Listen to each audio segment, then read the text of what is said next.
कि अगर सड़क यहां पर इतनी अच्छी बन सकती है तो कम से कम इसके बराबर भी उत्तर प्रदेश में हम लोग सड़कें बनाने का काम करेंगे। सुबह शाम की चक्री में पिसती रहती है दिन भर, माहवारी की पीड़ा हो या बीमारी की तकलीफें, किस्मत का लिखा है शायद, ये सोच के सब सह जाती है। मुख्यमंत्री भगवंत सिंह मान महिलाओं की इस पीड़ा को समझते हैं, इसलिए पंजाब के हर जिले में आयोजित हो रहा है महिलाओं के लिए फ्री हेल्थ कैंप, जहां उन्हें मिलेगा बेहतरीन परामर्श और इलाज, ताकि महिलाएं रहें पूर्ण रूप से स्वस्थ। मुझे याद आ रहा है कि जब मैं जर्मनी गया था एक ऑफिशियल ट्रिप में सरकार की तरफ से, उस समय जो सरकार के हमारे लोग थे, जर्मनी जाने का प्रोग्राम बना था। उस समय सबसे पहले हम लोग फ्रैंकफर्ट में उतरे थे, आप ही के कॉन्स्टिट्यूंसी में, और उस समय समाजवादी सरकार में हाईवे बनना था, इनिशियल स्टेजेस चल रही थी, और भी रास्ते थे हैनोवर पहुंचने के, और भी रास्ते थे जाने के। लेकिन उस समय मैंने तय किया कि फ्रैंकफर्ट एयरपोर्ट से हम लोग ऑटोबान सड़क से ही जाएंगे। कम से कम जर्मनी की जो सबसे बेहतरीन सड़क है, किसी जमाने में बनी थी, वो आज भी सड़क वैसी की वैसी दिखती है या उसमें और बढ़कर के सुधार हुआ है। जो सबसे बड़ी लाइफलाइन या यूरोप की या जर्मनी की मानी जाती है और बहुत हिस्टोरिकल रोड है वो ऑटोबान, उस समय मैं खुद चल करके फ्रैंकफर्ट से हैनोवर पहुंचा था। उसी समय मन बनाया था कि अगर सड़क यहां पर इतनी अच्छी बन सकती है तो कम से कम इसके बराबर भी उत्तर प्रदेश में हम लोग सड़कें बनाने का काम करेंगे। और यहां पर जितने हमारे पत्रकार साथी बैठे हैं या जो हमारे समाजवादी साथी मुझे हॉल में दिखाई दे रहे हैं, इन सब ने महसूस किया होगा कि जब वो आगरा लखनऊ में चलते हैं तो इनको दुनिया की बेहतरीन सड़कों में वो सड़क दिखाई देती है, और देश की सबसे बेहतरीन सड़क आज भी है। और जिस समय उद्घाटन हुआ था, नेताजी का जन्मदिन था, हम लोगों ने सबने मिलकर के उस उद्घाटन के कार्यक्रम को सफल ही नहीं बनाया था, बल्कि देश के सबसे बेहतरीन हवाई जहाज जो थे सुखोई और मिराज, उनका टचडाउन उस हाईवे पे कराया था। वो समाजवादियों की सड़क थी, और समाजवादियों ने ऐसी डिजाइन सड़क की कि बाद में जो प्रधानमंत्री जी जिस सड़क पर उतरे थे वो भी समाजवादियों की डिजाइन की हुई सड़क थी। और जब मैं हैनोवर गया, वहां पर जो एग्जीबिशन थी उसमें शामिल हुआ, कार्यक्रम किया। एक बहुत फेमस वहां पर जू था, चिड़ियाघर, उसको भी मैं देख करके आया। और जब मैंने चिड़ियाघर देखा वहां पर, तो मैं बहुत ही प्रभावित हुआ वहां पर। उसके बाद मैं लखनऊ के अधिकारियों को बुला करके, जो लखनऊ के चिड़ियाघर को देखते हैं, और उस विभाग के जितने भी संबंधित अधिकारी, उनको बुला करके मैंने कहा कि आप लोग भी यहां से सामान बांधिए, कुछ दिन हैनोवर देख करके आइए, वहां का जू देख करके आइए।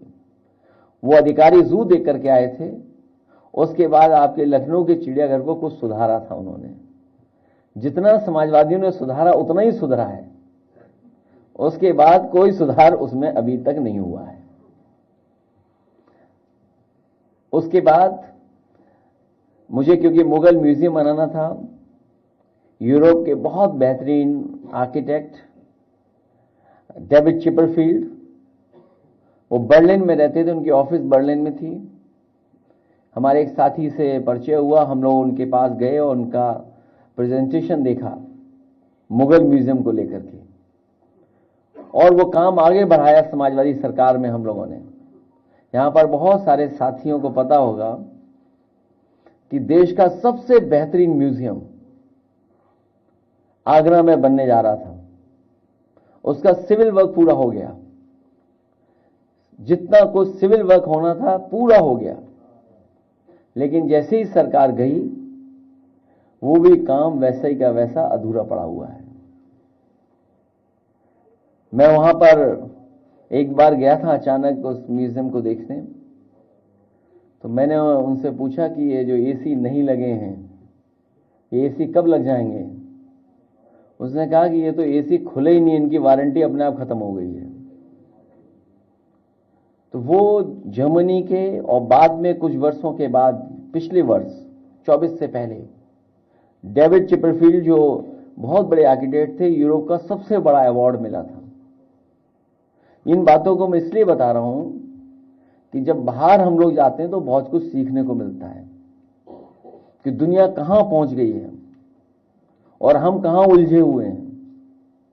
हमें उम्मीद है आने वाले समय में उत्तर प्रदेश की जनता बदलाव लाने का काम करेगी और एक बार फिर हम लोग विकास के रास्ते पे, खुशहाली के रास्ते पर जाएंगे। हालांकि बहुत सी चीजों में हम लोग बहुत सुधार लिए हैं, अभी बहुत सुधार होने की जरूरत है। जर्मनी जैसा देश जहां पर अभी भी बैलेट से वोट पड़ रहा है और हर स्तर पे जो चुनाव होता है वो बैलेट पे होता है, कहीं ना कहीं भारत में भी वो भरोसा, वो ट्रस्ट हमें डेवलप करना पड़ेगा अपने वोटिंग सिस्टम और अपनी संस्थाओं के प्रति, जो अभी हम लोग खो रहे हैं भरोसा। हमें उम्मीद है कि राहुल कुमार कंबोज जी के आने के बाद हम लोग लगातार संपर्क में रहेंगे। और जब से आपने कहा है कि जर्मनी में आपको बुलाया जा रहा है, हम सब जा सकते हैं, मैं चेहरे पढ़ सकता हूं, बहुत लोग जाने के लिए तैयार हैं। मैं तो कोई वो ऐसा रास्ता ढूंढूंगा, कोई बस से जा सके हो तो सबको ले चलेंगे। कई देश घूमते हुए, क्योंकि काम नहीं है अभी हम लोगों पर, हम सब लोग मिलकर के चलें। लेकिन हाँ, ये बात सही है कि हम लोगों को जाना चाहिए, देखना चाहिए। जब कभी हम लोगों को मौका मिलेगा, पार्टी से छुट्टी लेकर के सच्चे पत्रकारों को भी ले चलेंगे। हमसे जुड़े रहने के लिए हमारे YouTube चैनल को सब्सक्राइब करें और नई वीडियो की नोटिफिकेशन के लिए बेल आइकॉन को दबाएं। अगर आप ये वीडियो Facebook पर देख रहे हैं तो लाइक जरूर करें और ज्यादा से ज्यादा शेयर करें। धन्यवाद।